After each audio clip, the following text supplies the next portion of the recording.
Alright, so I shot a video a while ago, how to do a burnout and how to do it in rear-wheel drive, automatic, manual, all that. And the video is actually really popular. So I figured I'd do the same thing about how to drift, and I'd do each car, rear-wheel drive, automatic, manual, all that crap. But, so today, just because it's easiest, I'm going to show you how to initiate a drift in an automatic rear-wheel drive car. Jingle bells, jingle all the way. Oh, what fun it is to ride in a one-horse open sleigh. Jingle bells, jingle all the way. Oh.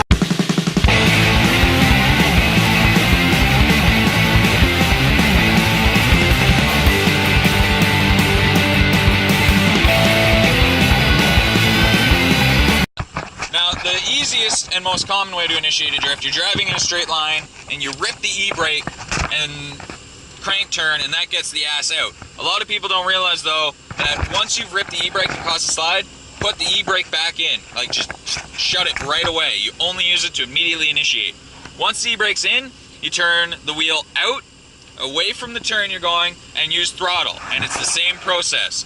Keeping the wheel out tightens, extends the drift. Turning the wheel in decreases or tightens your drift, and throttle gets the ass out, and decreased throttle gets the ass in. Too much throttle, you spin out. Not enough, you straighten up.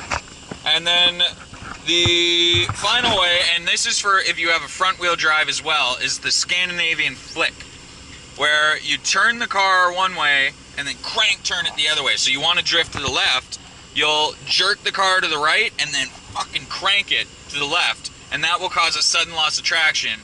And then it's the same thing.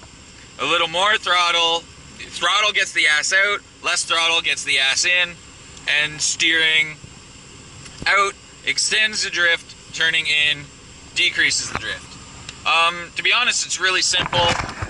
It's a lot simpler than I thought it would be, and I'll probably touch up this video and do a second take when I have more time.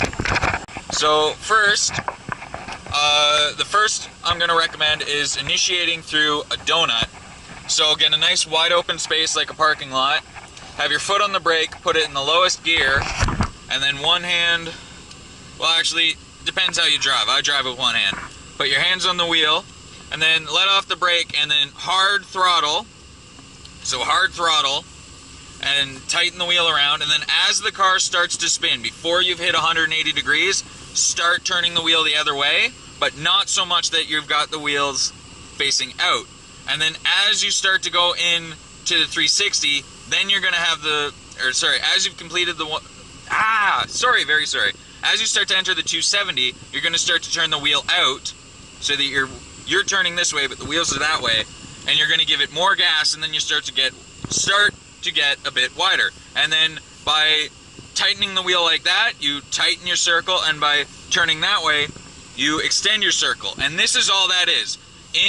Turn into the turn to decrease your circle, and turn out of the turn to increase your circle, and more throttle to maintain, and basically you increase throttle to get the ass out, and you decrease throttle to get the ass in. So too much throttle and you'll just spin out, not enough throttle and you'll straighten out. So once you're actually doing those circles, it stops being a donut and becomes drifting, because a donut is just spinning out in a really tight circle. So then you'd basically just keep control by, like I said, you steering with the throttle.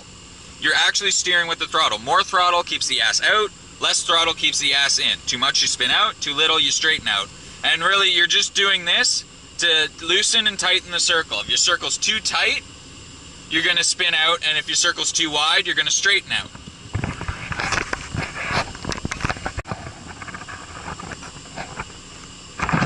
Now, because automatics don't have clutch, you can't clutch kick, but if your car has enough torque, or you're drifting in the snow, if you're in your first gear and as you're rolling you gun it, then you can initiate the drift the same way that you did before, basically as a donut, and it's the same process. Turning away from your turn will cause you to go wider. Turning into the turn causes you to go tighter. More throttle gets the ass out. Less throttle gets the ass in. And the only difference really is if you're in a manual, you got to work that.